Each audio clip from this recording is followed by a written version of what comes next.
Tonight on The ReidOut. Let's think about what we did here. We traded a basketball player for a known terrorist, a criminal. He left a Marine behind. Think about it. It's not an equal exchange. At long last, Brittney Griner is home. But hypocritical Republicans are slamming the deal that got it done, while at the same time attacking Griner herself. Also tonight, the outrageous both sidesism from the very unpopular Kristen Sinema, accusing Democrats of catering to the fringes in Kari Lakes, Arizona, of all places. And after voting 90% of the time with Biden. Plus, he just graduated high school and is moving into the mayor's office. Jalen Smith, who will be the youngest black mayor in America, joins me tonight. And what a way to end the week. Shangela and Bob the Drag Queen from HBO's We're Here join me to talk about their new season and the danger facing the LGBTQ community because of policies and rhetoric from the intolerant right. We begin the ReidOut tonight with the arrival of Brittney Griner on U.S. soil. That's right, Brittney Griner is home. Here she is earlier today, arriving in San Antonio, Texas, after she was freed from a Russian prison in exchange for Viktor Bout, the convicted Russian arms dealer. We also have new video released by Russian state media that appears to show Griner in the penal colony, where she was transferred in mid-November.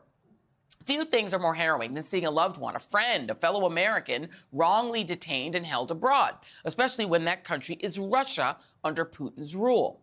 The return of an American from a Russian gulag should be celebrated. It should be separated from politics. It should be a reason to unify, to celebrate. Instead, we're seeing not just mixed reactions, but more of the disturbing, hateful rhetoric that defines the American right. The Biden administration negotiated for the release of two Americans, Griner and Paul Whelan, a former Marine who has been jailed in Russia since December 2018 on espionage charges, which he and the U.S. government have denied. Whelan is serving a 16-year sentence and did not return home, as did Griner, because according to the White House, it was Griner or no one at all.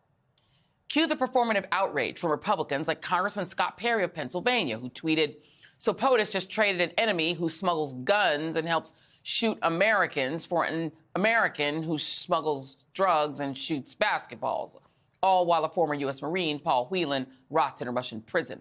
Let that sink in.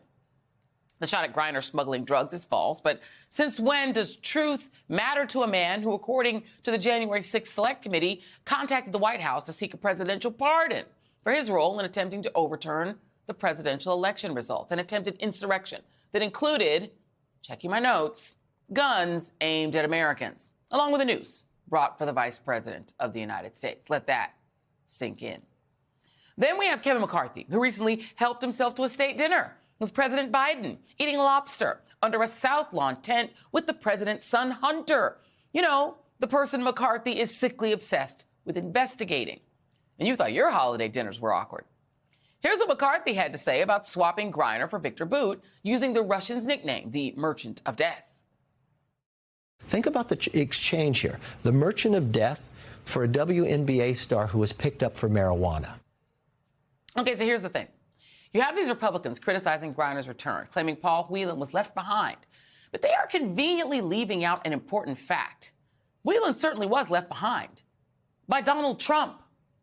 Whelan was incarcerated in 2018 in Russia during Trump's presidency. He was, in fact, a Trump supporter. According to PBS, Whelan visited Russia often. He had a profile on Russia's equivalent of Facebook. On election night in 2016, he wrote in Russian, "Onward, President Trump." And on Inauguration Day, he wrote, "God save President Trump."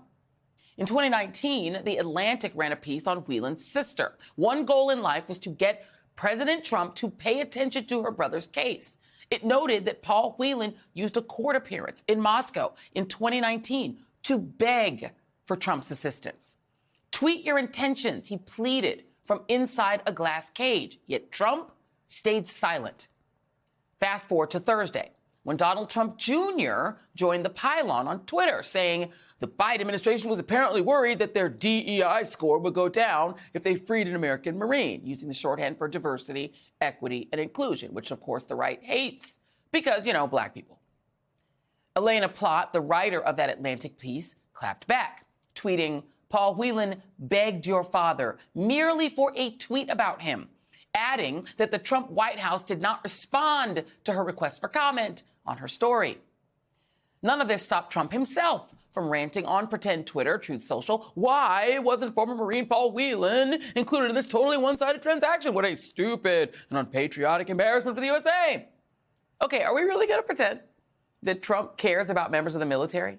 Mr. Bone Spurs, who called Americans who died in war losers and suckers, who ridiculed John McCain, a prisoner of war in Vietnam, saying, quote, I like people who weren't captured, unquote, who has mocked the military his entire life. We gonna really believe he gives a damn about the military?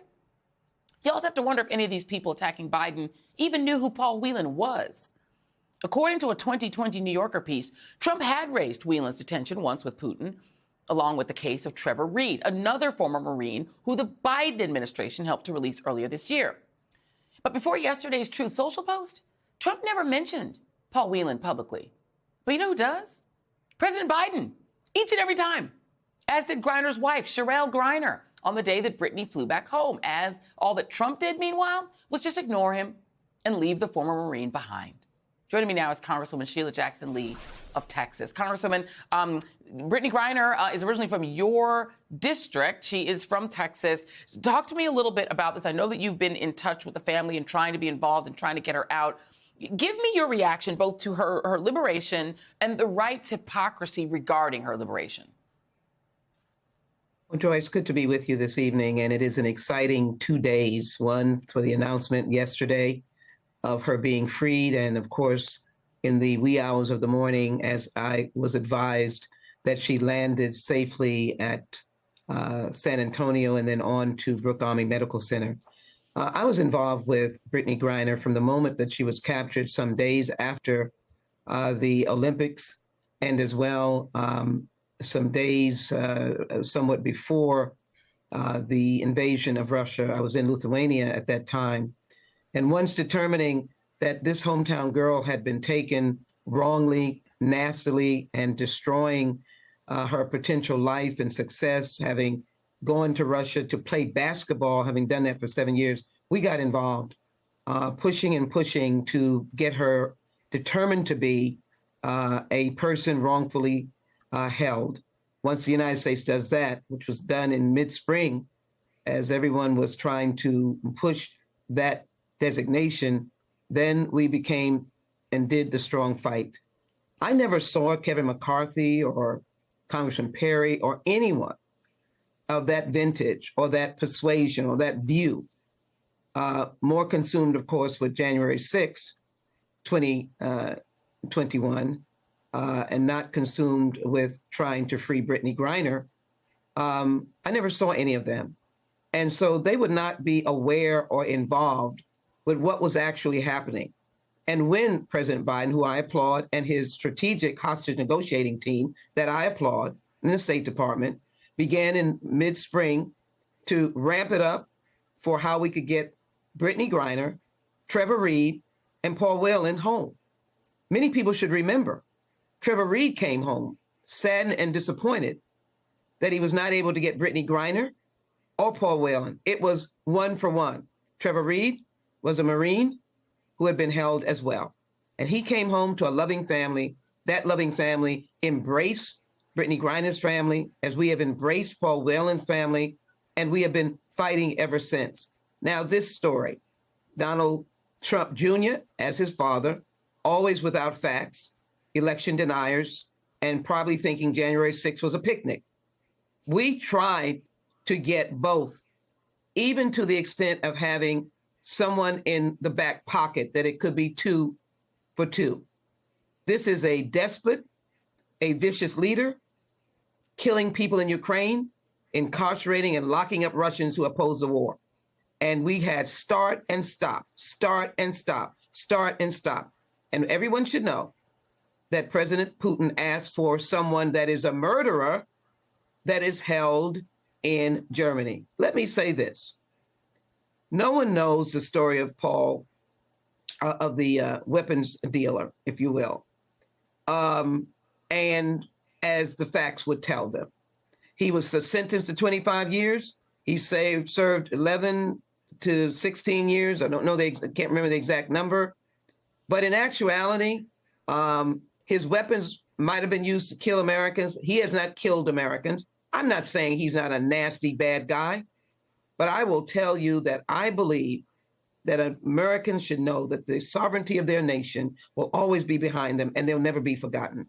Brittany Griner deserved this fight that we put forward. So does Paul Whelan. And when we introduced the legislation, we introduced it for him. When they went forward and negotiated, they were negotiating for him. And it was Putin who said, you take this deal, Joy, or you get nothing. I wish these Republicans who are about to take leadership in the House would begin to tell the truth to the American people, because maybe we might get one bipartisan action done if they would learn to tell the truth.